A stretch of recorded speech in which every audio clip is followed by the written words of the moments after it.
Connection is a key part of media in the current sector. From films to television shows to broadcast events, it allows the consumer to see stories, both true and fiction, to experience either something that they might not be able to do in their own life or something outside of this reality to escape from the ideas and limits that are presented to us. But while viewing and imagining is certainly one way of doing this, video games are a method of interacting with those stories, either in a realistic or non-realistic setting. Video games are defined as a game played by electronically manipulating images produced by a computer program on a monitor or another display in the Oxford Dictionary. But that lacks the nuances of current video game stories, characters, and world, and relates more back to traditional games like Pong and Tetris, losing a lot of the finer details that are prevalent now. But even then, video games generate a connection with those that play them, with players often having fond memories of their youth, or even recently of the stories they have experienced, either generated by their own choices or from the game that they are playing. And key to drawing them in like this is the player interface. The player interface, or user interface, is an idea that is talking about the different ways of identifying and immersing real people with a protagonist, character setting, or world in a fictional setting, most often in video games. It makes them think about the actions and choices that occur in the setting, even if they affect little outside of it, and may make them want to seek out and get a certain reaction to or an event to occur in the world to increase their pleasure of the media. The player of the games might seek out a specific reaction or choice for a specific ending, might act in a certain way to get the best outcome, or try that little bit harder to get victory. It relates to all manners of games, going all the way back to games like Space Invaders, where win or loss could emotionally affect the player, bringing them enjoyment, sorrow, fulfillment, and relief. In this video essay, we will be discussing how video games connect emotionally with the player through the ethical questions they present, the immersion they give the player, and their usage of the player interface in a number of chapters which mention the research I've done on the subject and the other studies which help relate, as well as my conclusions about the study as a whole, what importance it holds, and how different methods still generate the same response. Immersion is a deep mental involvement in something according to the Oxford Dictionary, and in human computer studies, it mentions that sense of being so involved that nothing else matters is practically a colloquial definition of immersion. Though, despite so many definitions of the word, one true definition of immersion seems to shift and change from academic to academic. But the word immersion, however, is often found in the average non-academic video game player / gamer's vocabulary and general terminology. It seems to follow the idea of that deep involvement and connection with the game itself, much like the original definition, be that with the characters, the story, the world, or just the events taking place. According to my interviewees, it also means that your mind is occupied into that of the game world, or you've gotten lost in the game, believing that you may have been playing only for 30 minutes, when in fact you've been playing for 4 hours. I'd say immersion is that feeling that the video game world is sort of the world that you are in, which is a stupid definition, but like it feels like your mind is very much occupied in that world rather than, your physical actual surroundings. It's where you feel you are, essentially. Which is like you can spend 4 hours in it and it feels like half an hour. You look at the clock and you're like, oh my God, it's already midnight. I thought it was 4 p.m. But how does a game do such a thing? Well, for the different parts which might immerse the player, they might look into detailing them. Does an area which a player is going through have a theme or mood? Or perhaps the developers adding music to the background would help to continue the mood set up and keep the player centered in what the area is trying to tell them. Or perhaps thematic threats and obstacles could be placed to get in their way to keep them with the theme and make the player think of the best way to deal with this unique problem to engage them. Does the story want to be engaging? Then why not give it stakes that relate to the player character, or to those that the player themselves might care about? Does it want a certain character to be enticing or hated? then perhaps having them react in certain ways to certain choices that the character makes will help them in that regard, as well as the rewards and losses beyond dialogue that appear from said characters, aiding in this as well. The list goes on. In more modern games in the role-playing game genre, RPGs, games have taken to having the player create a character themselves, be that just the sex, specific abilities, or an entire character creation menu at the beginning of the game, where they can painstakingly create their character avatar's appearance to be as like them, or whatever their idea for a character would be like, both to be immersive or occasionally to a comical effect, depending on the depth of the character creation menu. This specific act, even if it's as small as choosing your character's sex at the start, makes the player more immersed as well, as their specific avatar is interacting with the world and is having things happen to them, allowing for a greater connection or thought about the character and their choices, which instantly then relates back to the definition of immersion developed before, as it shows a deep involvement with what the game is presenting. It also allows for further customization from their character experiences and the things they get as well, further dragging them into the game and a specific gameplay type. Immersion itself as a concept in this case makes it practically a perfect match for the player interface, being the player interface at its best. One game that does this brilliantly is the Elder Scrolls V Skyrim, in which you can pick from a few different skills as you play and create your character to your liking, even choosing between a few fantastical and less fantastical races. While it does affect little beyond statistics and abilities, though usually guiding you towards a specific playstyle due to the bonuses they get, occasionally greetings and communication between NPCs, non-player characters, and the player's avatar about their race or abilities and choices made during the game can come up, both positive and negative, depending on the actions.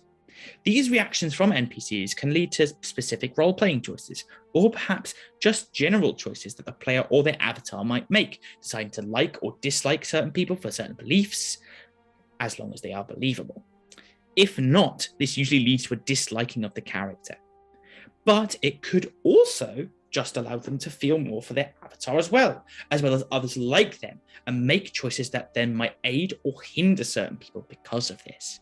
This shows that, of course, they are immersed. Another game is Elden Ring, which too features a character creation menu at the beginning, where you can customize your character to look as you wish, often to uncanny levels, depending on what sort of experience you're trying to have. But from your choices in the game, this appearance can change, as well as your ability to choose certain quests and faction leaders to help you on your travels through the open world, which often leads to specific endings as well.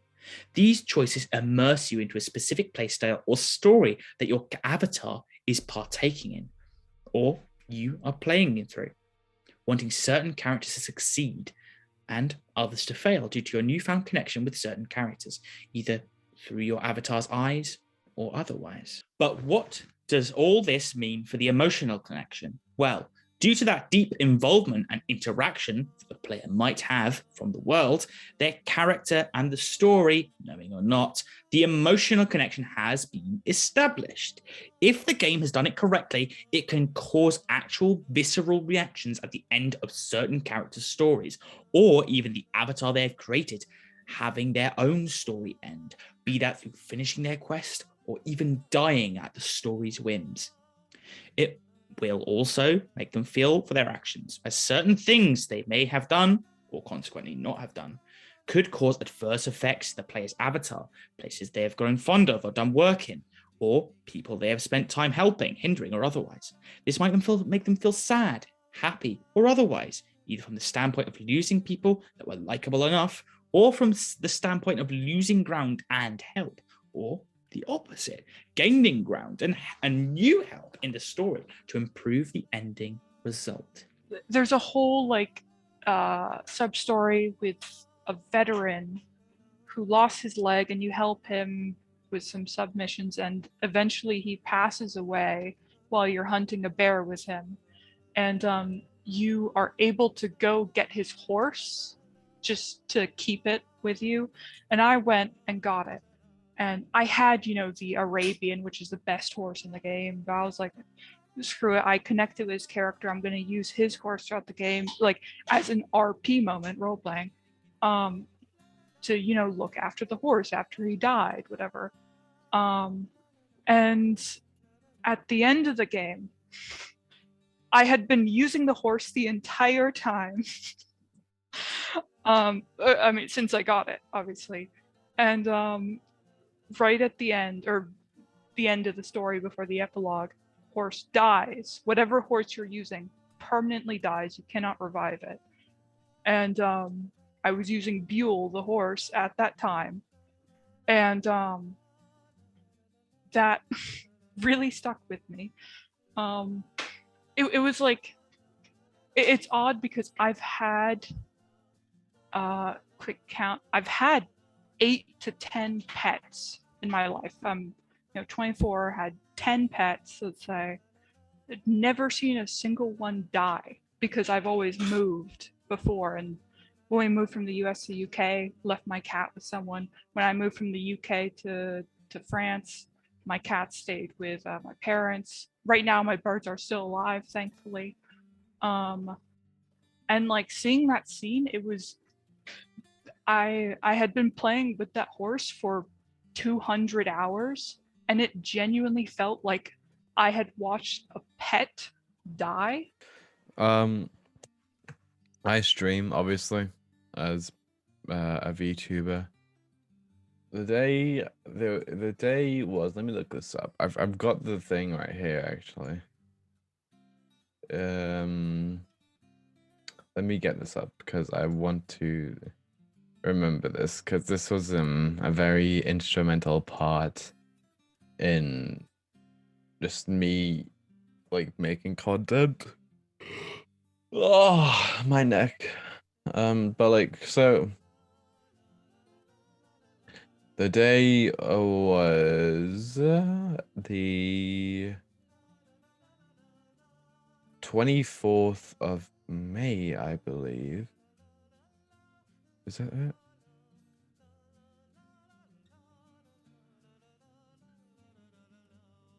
Yeah, so it's around May time-ish, I'd say, just around it. So I was doing my big stream of Nier Replicant because I was again loving the game. It helped me, like, what was it? Yeah, 17th of May, that's the right day. So basically the day is 17th of May. I'm streaming Nier Replicant and I'm like, wow, I love this game.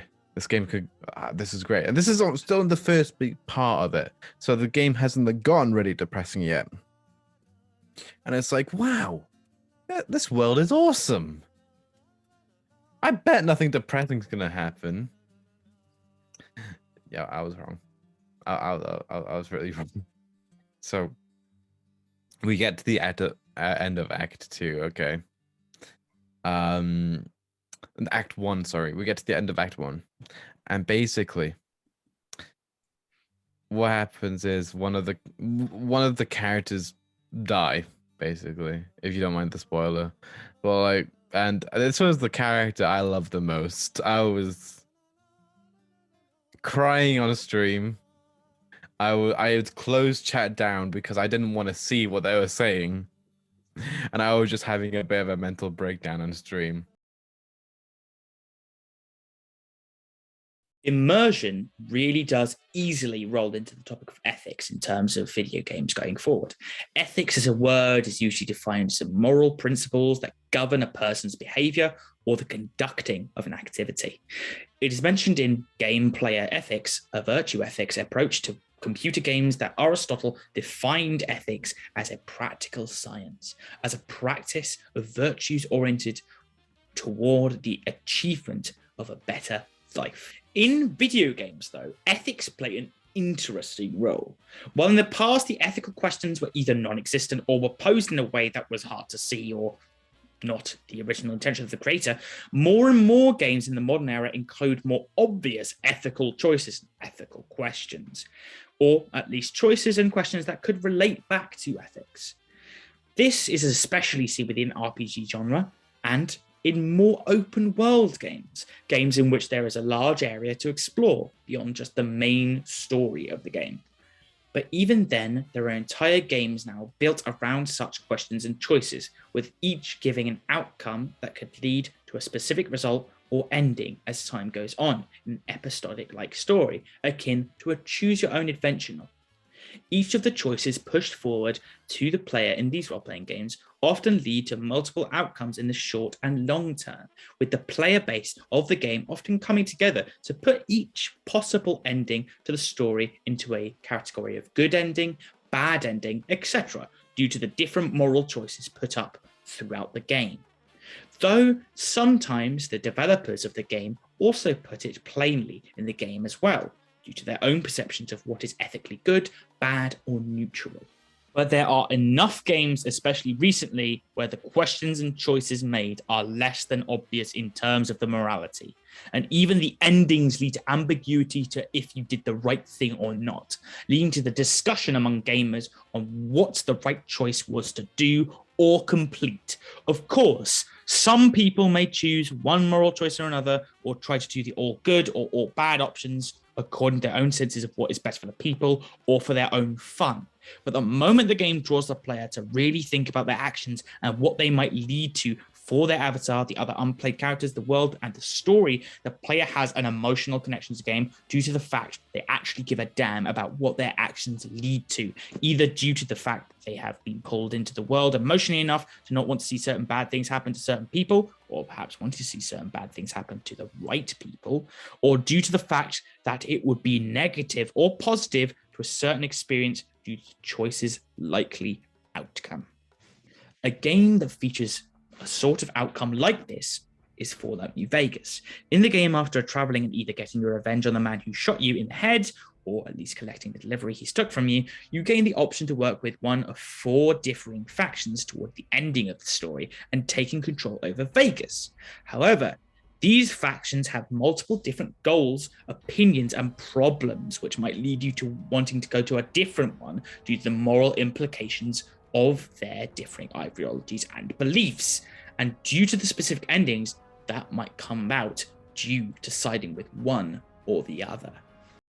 Another game that deals with the ethical questions is Telltale's The Walking Dead series, while slightly more on the nose, in which every choice may lead to a differing ending one way or another. Characters met might die or be led to distrust and dislike the player due to their actions, or the exact opposite, but due to the differing ethical questions that each option is often posed with, the choice can become more difficult on what is the most moral or useful action. Do you save a character you like, even if they are wrong? Or do you save the character you don't like due to them being right? If your avatar helps this person, will it come back to bite them later? These are some of the questions that are often then posed by the players of the games and show that the ethical choices are engaging and immersing them, as well as forcing them to either choose with their emotions, proving they have an emotional connection with one character or another, or with logic. The most recent game that I can think of that I had played that would represent that is probably Red Dead Redemption 2. We're choosing to be honorable or dishonorable, and then every time playing honorably because I feel awful being a bad person. Depending on the game, obviously. 100%, dude. You know, I feel like for the best kind of stories in a game, they will really take advantage of your agency in that game and the fact that you make the choice, and they won't leave you with just a simple, answer. The whole engagement comes from the fact that they are putting you through something you don't like to do a lot of the time, but you kind of feel like maybe you have to or something. Like in The Last of Us, you gotta go murder a whole hospital full of people trying to find a cure for a zombie epidemic, but you don't feel fully comfortable doing it, but also you kind of do, and it's like, yeah, that's the best example in my opinion. The opposition to this idea of games using immersion ethics to emotionally connect with the player usually comes from the form of those who don't seek the games that would emotionally connect with them usually. Games which are most played for fun or just to relax and not become invested in the character's story or world. There could be many factors to this beyond that. Perhaps they don't want to connect with the characters because they are made or played to be the opposite of the way they want to act in the real world. Perhaps the world itself isn't something they are interested in or doesn't draw them in due to graphical limitations. Whatever the case, though, gamers who feel like that are still playing the games, often being brought back in, if not for the gameplay, story, or characters, then for the experience, good or bad, that draws them back in. A sort of emotional connection has been formed despite the player perhaps not being immersed or being ethically challenged. This can particularly be seen in online multiplayer games. They feature no real story or characters and merely goals to complete. Be the last one alive or simply survive if you can. But even then, the experiences of success or loss can leave a bitter taste in the mouth of the gamers playing, especially when working with other people. If a game hadn't at least somewhat emotionally connected with the player, they wouldn't feel this emotion or need to complete the goal set. Likely, they wouldn't continue playing the game at all and would likely forget it. When I play certain games, I will stick to the morality of who I am playing as a lot better than when I am playing other games. Or for example, if I'm playing the game on my own, I will usually be a better person than if I am playing it with someone else. In which point, all forms of morale fly out of the window, and you are just there to bully each other. Even then, though, in other games, the players might play them not for an emotional connection, might merely playing them for relaxation. The video game Doom Eternal, despite its extreme and graphic content, offers the idea of being physically and mentally strong and powerful, ripping and tearing through hordes of demons for the goal of saving the world, though the goal is secondary to just fighting your way through the hordes. Being unstoppable gives you the feeling of catharsis and gratification. But even in this case, the feeling of being strong, like the character, or just feeling relaxed in stopping the demons in this game, once again, relates back to immersion, as it keeps bringing you back, for a starter, to relax, but also gives you those feelings of gratification, which inevitably go back to the idea of emotional connection. It's got you hooked. The same can be said for Grand Theft Auto 5. Many of the playable characters, especially Trevor, in the game, give you the sense that you can't really be stopped and offer a feeling of gratification through anything from buying a good-looking car or punching a cop in the face. Things you can't do in real life. But on most occasions, the player wouldn't actively do this stuff in real life, and perhaps will still see the actions of the characters, as well as their beliefs that sharpen the story, as morally wrong, and are just looking for that feeling like in Doom Eternal. Once again, the feelings against certain characters show an ethical and emotional response, and the player even doing the actions the game seeks for them to complete, or they just complete for themselves, links further back to immersion, as they do as their character would do either way. The whole things are emotionally connected with the player, despite them seeking to not.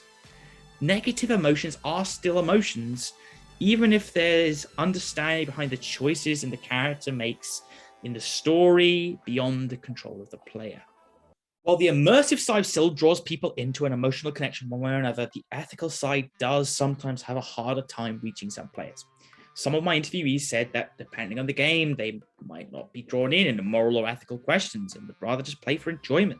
This directly goes against the idea put forth, at least for the side of ethics. For a few of them, it goes in between being immersive and not immersive, depending on the game. Okay. And it is mostly just how well the game actually writes its characters and shows them off inside. Okay. If you're being immersed, it's never a bad experience being immersed in video games. But I'm also fine without it, just being able to mess about or having games where the whole point is just to shoot stuff.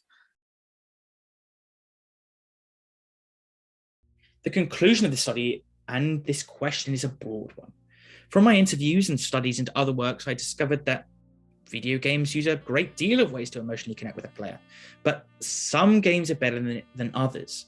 I've discovered that immersion, story, and gameplay usually link back to the emotional side, with ethics playing a role that is usually just in RPG genres, and other games like first-person shooters and such, which have little story and are more based on gameplay, hold a greater role.